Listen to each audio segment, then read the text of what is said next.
नमस्कार, स्वागत है आपका बिहार झारखंड देख रहे हैं आप और मैं हूं आपके साथ अनाया शर्मा। शुरुआत करेंगे खबरों के विस्तार में, उससे पहले रुक कर लेंगे इस वक्त की हेडलाइंस की ओर।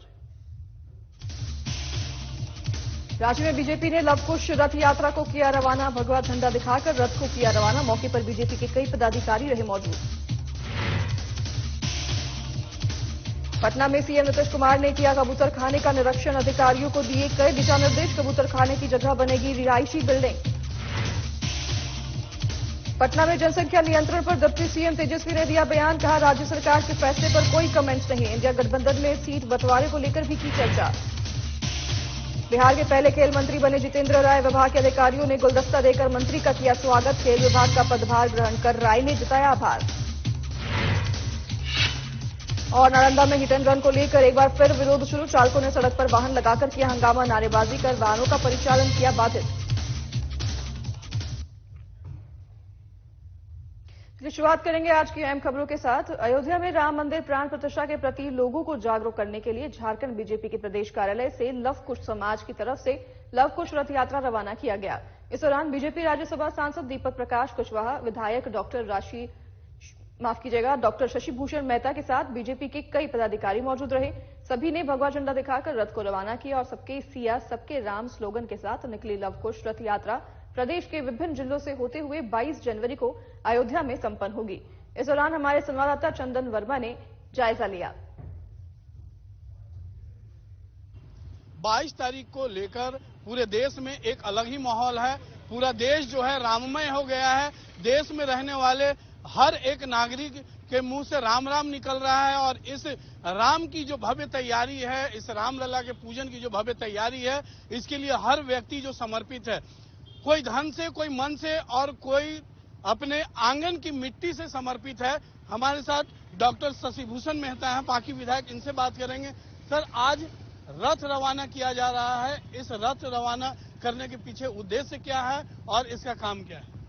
देखिए, हम सबसे पहले कुशवाहा समाज झारखंड और मौर्य सेना पलामू के प्रति आभार व्यक्त करते हैं, जिन्होंने ये रथ निकालने का काम किया है। और ये रथ जो लौ कुश रथ निकला है, इसे भगवान पुरुषोत्तम राम का इस लौ कुश से ये एक घनिष्ठ संबंध है, उनके वंशज हैं और हम उसके कुशवाहा समाज है, लौ समाज, हम उसका वंशज है। और यही अपने आप को याद करके गौरवान्वित तो महसूस कर रहे हैं कि यह समाज है सो सही समय पर अपने पुरुषोत्तम राम को याद किया है। और जहां पूरे 22 जनवरी को अपने अयोध्या में रामलला का प्राण प्रतिष्ठा होने जा रहा है, उस दिन प्रधानमंत्री जी इसका प्राण प्रतिष्ठा करेंगे, उद्घाटन करेंगे। और उस दिन को ऐतिहासिक बनाने के लिए, एक अविस्मरणीय बनाने के लिए हम तमाम लोग कुशवाहा समाज पीछे नहीं है। और हर घर में ऐसा पूजित अक्षत लेकर के ये रथ के माध्यम से ये समाज जाएगा और आग्रह करेगा कि 22 तारीख को हर घर में दीपावली मनाएं और इसका हर मंदिरों में ऐसा साफ सफाई करके इसके बाद वहाँ पर भी ये दिया जलाने का काम करें, पूजा अर्चना का काम करें। और हम तमाम हिंदू धर्म के लोग हैं, इसमें किसी के माने में ऐसा हम लोग ऐसे इसको पलामू के लोग ऐसे, झारखंड के लोग ऐसे, उसको कोई कसर नहीं रह जाए, कोई कमी न रह जाए, इसके लिए ऐसे जी जान लगाए हुए, रात दिन लगा किए हुए हैं। बिल्कुल, पूरा देश जो है वो राममय हो गया है और किसी भी लोगों को इसमें नहीं छोड़ा गया है, सबको शामिल किया गया। लेकिन ये लव कुश को भी शामिल करना, इस रथ को शामिल करना, ये कैसा संदेश पूरे समाज में जाता है? देशवासियों को इसके पीछे क्या संदेश है? अरे कोई राम के ये भक्त हैं, कुशवाहा समाज भी है सो राम का भक्त है, अनुयायी है। इसलिए लव कुश समाज जो है इसको अपने ढंग से अपने देश के तमाम हिंदुओं को, कुशवाहा समाज के लोगों को जन जन तक इस पूजित अक्षत को पहुंचाने का काम करेगा और आग्रह करने का काम करेगा कि वो दिन को अविस्मरणीय ऐतिहासिक बनाने का काम करें। देश की आत्मा है राम और आप एक जनप्रतिनिधि हैं, जन नेता हैं और इस पर राजनीति भी हो रही है। कई लोग जो हैं इसके निमंत्रण को स्वीकार नहीं कर रहे हैं, राजनीति कर रहे हैं। ऐसे लोगों को क्या कहेंगे? देखिए, जिसके शरीर में, जिसमें खून में हिंदुत्व है ही नहीं, उसके बारे में क्या कहना। हम समझते हैं कि ये जो राम को जो है सो तिरस्कार करेगा वो है सो मटिया मेट हो जाएगा। हाँ, जिसको ऐसो ये अक्षत उनको कबूल नहीं है, राम के ऐसो ये नाम ऐसो कबूल नहीं है, उनको आने वाले समय में मटिया में ठोना स्वाभाविक है। ये ऐसो उनको ऐसो समझ में नहीं आ रहा है, तो उनको बहिष्कार करने से कोई अंतर नहीं पड़ता है। पूरे ऐसो देश में एक एक घर में ऐसे आज मनाने जा रहे हैं लोग, ऐसे दीपावली मनाने जा रहे हैं और हम दीपावली मना करके राम भक्ति करने का काम करेंगे। तो साफ तौर पे देख सकते हैं कि जिस तरीके से हर व्यक्ति के मुंह पर जय श्री राम का नारा है और हर व्यक्ति जो है जय श्री राम का नारा लगाते नहीं थक रहे हैं, तो कहीं ना कहीं ये जो देश है ये पूरा राममय हो गया है और राम के नाम पर जो राजनीति कर रहे हैं उनको भी थोड़ा सा इस देश की आत्मा के बारे में सोचना चाहिए। और यह एक साफ तौर पे संदेश है कि जिससे जितना बन पड़े, वो चाहे कुशवाहा समाज हो या क्षत्रिय समाज हो, सब कोई इसमें निस्वार्थ भाव से समर्पित हैं। तो कहीं कोई ऐसा व्यक्ति न रह जाए जो इस राम की सेवा में पीछे हट जाए, पीछे छूट जाए। तो निश्चित रूप से इस 22 तारीख के आयोजन में जिस तरीके से पूरे देशवासियों के मन में खुशियां देखने को मिल रही है, इस खुशी में हर कोई शामिल हो। सहयोगी सूर्यान के साथ चंदन वर्मा, साधना न्यूज, रांची। चलिए फिलहाल रुकेंगे छोटे से ब्रेक के लिए, लौटेंगे आपके पास ब्रेक के बाद।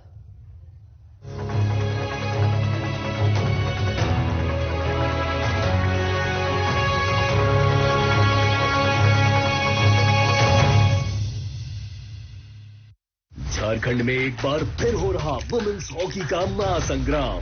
युवा मुख्यमंत्री श्री हेमंत सोरेन के कुशल नेतृत्व में रांची में हो रहा FIH हॉकी ओलंपिक क्वालिफायर्स 2024 का ऐतिहासिक आयोजन, जहां इंडिया, चिली, चेक Republic, Germany, Italy, Japan, New Zealand और यूनाइटेड स्टेट्स के हॉकी धुरंधरों का होगा आमना सामना 13 जनवरी से 19 जनवरी तक रांची के मरांगगोम के Jaipal Singh astro turf hockey stadium में।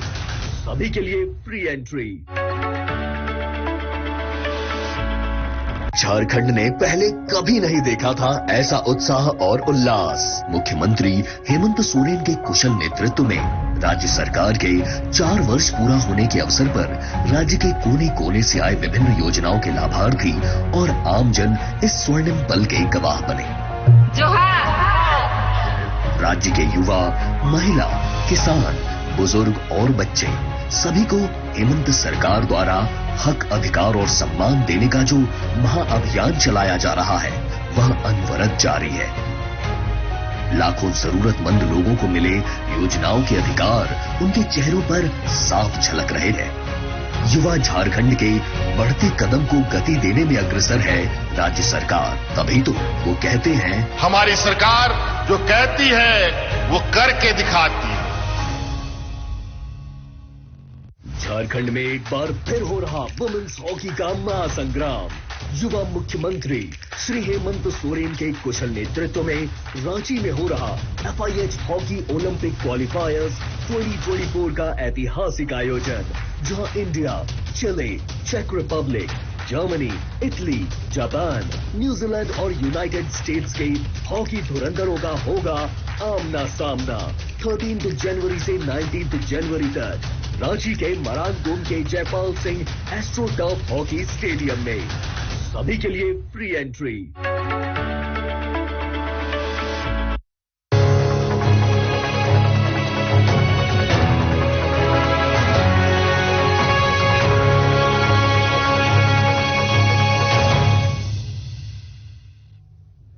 स्वागत है आपका एक बार फिर ब्रेक के बाद। रुक करेंगे खबरों की ओर। मुख्यमंत्री नीतीश कुमार की नए म्यूजियम के सामने स्थित कबूतरखाना का आज निरीक्षण किया। उन्होंने अधिकारियों को निर्देश दिए कि इसे तोड़कर के एक बड़ा रिहायशी बिल्डिंग बनाया जाएगा और इसे बहुत अच्छा रूप दिया जाएगा। उन्होंने कहा कि अधिकारियों को इसे बनाने के लिए 1 साल का हमने टारगेट दिया है और बहुत ही खूबसूरत तरीके से इसे बनाने का निर्देश दिया गया है।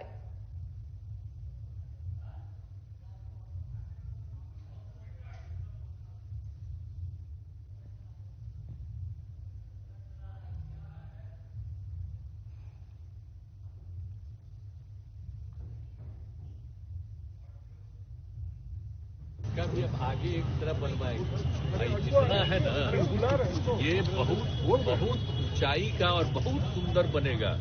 आज जितने लोग इसमें रह रहे हैं ना, उससे कई गुना ज्यादा लोग रहेंगे। तो हमारे जितने स्टाफ है वो सब लोगों को और रहने का सुंदर जगह बन जाएगा। तो ये सब को खूब अच्छा बनाएंगे और इधर से एक जगह ले जा करके 4-5 किलोमीटर का एक रास्ता 6 किलोमीटर का बनवाएंगे, ताकि यहाँ पर जो लोग भी बाहर से आते हैं जाके वहाँ पर भी रहेंगे एलिवेटेड ऊपर से। ये सब भी हमारी इच्छा है शुरू से यहाँ की। और बाकी जितना बिल्डिंग है ना वो इतना सुंदर बनेगा, इतना अच्छा बनेगा। देखिए ना पुराना बना है, बेकार जैसा लग रहा है, तो कम ही लोग न रह रहा है। तो जितना है सब रहेगा और बाकी दूसरा लोगों को रखना पड़ेगा। जो विरोधी है वो कहते हैं कि मुख्यमंत्री जी आजकल काम नहीं कर रहे हैं और आप तो रोज निकल रहे हैं, सब जगह देख रहे हैं। ये कहता है कब का? जो विरोधी हैं वो तो कह रहे हैं कि छोड़िए ना, आप तो खुद को आपको जानना चाहिए कि रात दिन हम क्या काम करते रहते हैं।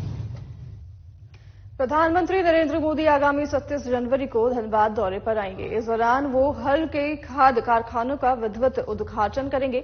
हालांकि इसकी आधिकारिक पुष्टि अब तक नहीं हुई है। इसके अलावा पीएम मोदी धनबाद में एक जनसभा को भी संबोधित करेंगे। पीएम मोदी के प्रस्तावित दौरे को लेकर भारतीय जनता पार्टी के वरीय नेताओं की एक अहम बैठक धनबाद के जिला कार्यालय में की गई, जिसमें पूर्व मुख्यमंत्री सह प्रदेश अध्यक्ष बाबूलाल मरांडी मौजूद रहे। कई घंटे चले बैठक के बाद पीएम मोदी के कार्यक्रम को अंतिम रूप दिया गया। वहीं पीएम के दौरे को लेकर बीजेपी कार्यकर्ताओं को कमर कसने का निर्देश भी दिया गया है। राज्यसभा सांसद आदित्य साहू और गिरिडीह सांसद चंद्रप्रकाश चौधरी ने मीडिया कर्मियों को बताया कि पीएम मोदी की आगामी धनबाद आगमन को लेकर बीजेपी कार्यकर्ताओं में उत्साह का माहौल है। इसी के साथ आगामी लोकसभा चुनाव के मद्देनजर उनका दौरा अहम है। प्रधानमंत्री नरेंद्र मोदी जी का आगमन झारखंड के पावन भूमि और धनबाद की धरती में 27 तारीख को दोपहर में आगमन होने जा रहा है। स्वाभाविक है कि ऐसे अंतर्राष्ट्रीय नेता और गरीबों के मसीहा, गरीबों को चिंता करने वाले, गरीबों को सेवा करने वाले नेता का इस धनबाद की धरती पर आगमन हो रहा है, तो लोगों में उत्साह की भाव जगी है और गांव से, कस्बा से, टोला से, मोहल्ला से भारी संख्या में, लाखों लाख की संख्या में उनकी बातों को सुनने के लिए धनबाद की धरती पे आने वाले हैं। रोड शो भी होगा। मुख्य कार्यक्रम है भारतीय जनता पार्टी द्वारा आयोजित रैली में जनसभा को संबोधित करना। कहां पे होगा जनसभा? यह स्थान आज हम लोग जा रहे हैं देखने के लिए। देखने के बाद तय हम लोग करेंगे कि कहां पर स्थान करते अभी जानने के बाद ही। ये आदरणीय प्रधानमंत्री जी का प्रोग्राम सुनिश्चित हुआ है। धनबाद के इस 3 लोकसभा क्षेत्र का क्लस्टर बना है और धनबाद में कार्यक्रम होगा आगामी 27 तारीख को, 27 जनवरी को तय हुआ और उसी को तैयारी लेकर आज 3 लोकसभा क्षेत्र का धनबाद, गिरिडीह और कोडरमा 3 लोकसभा का क्लस्टर बना। सभी जिला के पदाधिकारी, भारतीय जनता पार्टी के सभी लोग उपस्थित हुए और इसकी तैयारी पूरी होगी और लोग कैसे अधिक से अधिक आवे। और उसके साथ साथ आगामी 22 तारीख को राम जन्मभूमि का जो भूमि पूजन होगा और स्थापना होगा, उसकी तैयारी को लेकर भी हर एक मंदिर में, हर एक जगह पर काफी जोर शोर से तैयारी होगी। बिहार के डिप्टी सीएम तेजस्वी यादव ने पत्रकारों से बातचीत के दौरान बड़ा बयान दिया है। उन्होंने कहा कि हम लोगों ने जो वादा किया था उस वादे को पूरा कर रहे हैं। पहले भी हम लोगों ने 1 लाख से अधिक शिक्षकों की नियुक्ति की और कल फिर महागठबंधन की सरकार अपने वादे को पूरा करने में लगी है। नियोजित शिक्षकों को भी राजकर्मी का दर्जा दे दिया गया है। बिहार पहला राज्य है जो इतनी नौकरी दे रहा है। वहीं सीट शेयरिंग पर उन्होंने कहा कि यह इंटरनल मामला है, सीट का तो बंटवारा होगा ही। नहीं, ये तो लगातार जो है हम लोगों ने जो कमिटमेंट किया है उसको हम लोग पूरा कर रहे हैं। इससे पहले भी लगभग 1,20,000 लोगों को, शिक्षकों को हम लोगों ने नीतीश जी के नेतृत्व में नियुक्ति पत्र वितरण किया, शिक्षकों की बहाली की। इसके बाद भी आप देखिएगा जो लोग कहा करते थे कि नियोजित शिक्षकों का जो है भगवान भी आ जाए तो कुछ नहीं होगा, तो महागठबंधन की सरकार ने फिर से नीतीश जी के नेतृत्व में हम लोगों ने उन सभी लोगों को राजकीय दर्जा का दिया है। और तो ये तो काम तो लगातार हो रहा है और इस बार फिर जो है लाखों से ऊपर जो है संख्या जो है लोगों की गई है। तो कल एक बड़ा कार्यक्रम है जिसको हम लोग जो है करेंगे और लगातार इस दिशा में हम लोग बढ़ रहे हैं। और बिहार जो है पहला ऐसा राज्य है, किसी को दिखे ना दिखे इससे कोई फर्क नहीं पड़ता।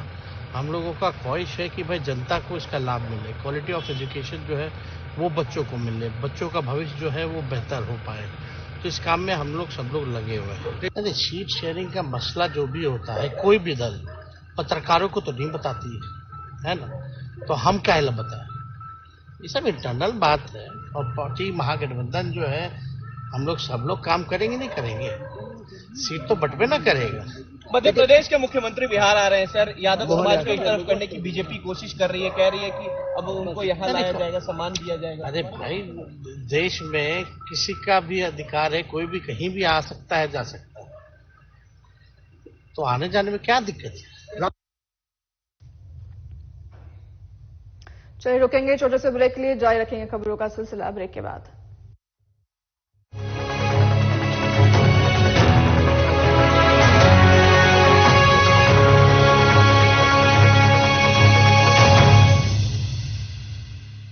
झारखंड ने पहले कभी नहीं देखा था ऐसा उत्साह और उल्लास। मुख्यमंत्री हेमंत सोरेन के कुशल नेतृत्व में राज्य सरकार के 4 वर्ष पूरा होने के अवसर पर राज्य के कोने कोने से आए विभिन्न योजनाओं के लाभार्थी और आमजन इस स्वर्णिम पल के गवाह बने। राज्य के युवा, महिला, किसान, बुजुर्ग और बच्चे सभी को हेमंत सरकार द्वारा हक, अधिकार और सम्मान देने का जो महाअभियान चलाया जा रहा है वह अनवरत जारी है। लाखों जरूरतमंद लोगों को मिले योजनाओं के अधिकार उनके चेहरों पर साफ झलक रहे हैं। युवा झारखंड के बढ़ते कदम को गति देने में अग्रसर है राज्य सरकार, तभी तो वो कहते हैं हमारी सरकार जो कहती है वो करके दिखाती है। झारखंड में एक बार फिर हो रहा वुमेन्स हॉकी का महासंग्राम।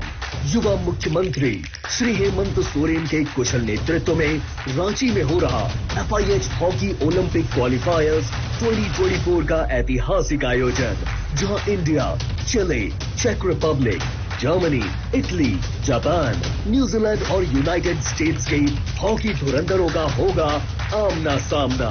13 जनवरी से 19 जनवरी तक रांची के मरांगगोम के Jaipal Singh astro turf hockey stadium में सभी के लिए फ्री एंट्री।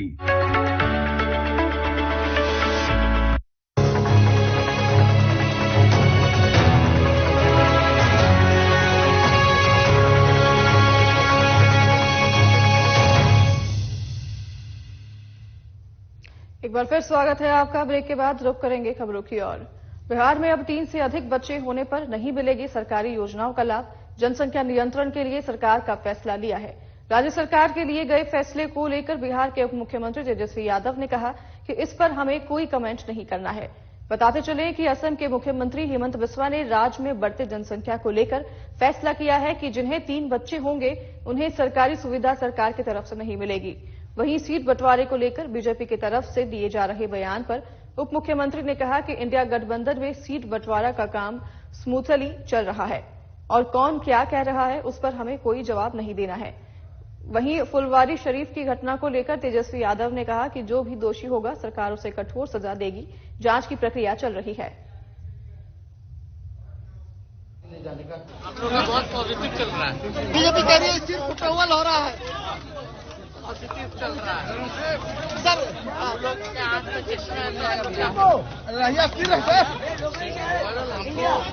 वो क्या कर रहे हैं, बांट रहे हैं, कुछ कहना नहीं है सर। फुलवारी में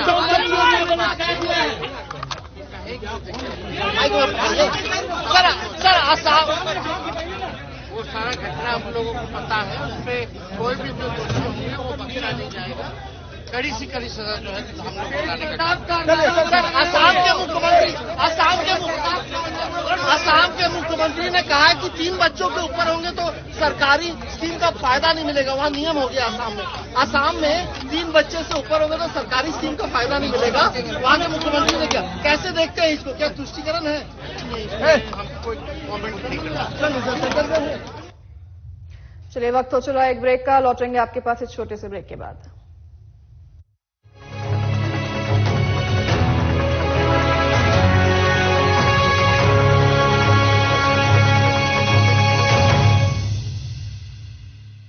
झारखंड ने पहले कभी नहीं देखा था ऐसा उत्साह और उल्लास। मुख्यमंत्री हेमंत सोरेन के कुशल नेतृत्व में राज्य सरकार के 4 वर्ष पूरा होने के अवसर पर राज्य के कोने कोने से आए विभिन्न योजनाओं के लाभार्थी और आमजन इस स्वर्णिम पल के गवाह बने। राज्य के युवा, महिला, किसान, बुजुर्ग और बच्चे सभी को हेमंत सरकार द्वारा हक, अधिकार और सम्मान देने का जो महाअभियान चलाया जा रहा है वह अनवरत जारी है। लाखों जरूरतमंद लोगों को मिले योजनाओं के अधिकार उनके चेहरों पर साफ झलक रहे हैं। युवा झारखंड के बढ़ते कदम को गति देने में अग्रसर है राज्य सरकार, तभी तो वो कहते हैं हमारी सरकार जो कहती है वो करके दिखाती है। झारखंड में एक बार फिर हो रहा वुमेन्स हॉकी का महासंग्राम। युवा मुख्यमंत्री श्री हेमंत सोरेन के कुशल नेतृत्व में रांची में हो रहा FIH हॉकी ओलंपिक क्वालिफायर्स 2024 का ऐतिहासिक आयोजन, जहां इंडिया, चिली, चेक Republic, Germany, Italy, Japan, New Zealand और यूनाइटेड स्टेट्स के हॉकी धुरंधरों का होगा आमना सामना 13 जनवरी से 19 जनवरी तक रांची के मरांगगोम के Jaipal Singh astro turf hockey stadium में। सभी के लिए फ्री एंट्री।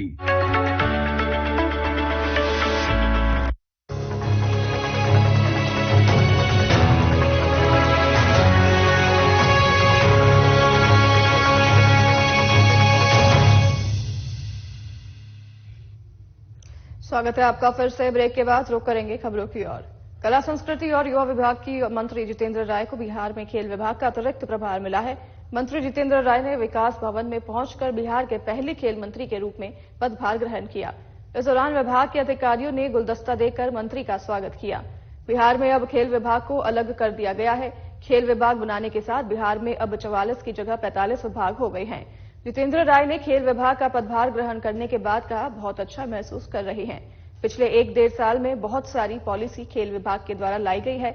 मेडल लाओ नौकरी पाओ के अंतर्गत 71 खिलाड़ियों को अभी नौकरी भी दी गई है। अब खेल विभाग स्वतंत्र विभाग हो गया है, तो हम लोगों का फोकस और ज्यादा होगा कि बेहतर परिणाम आए।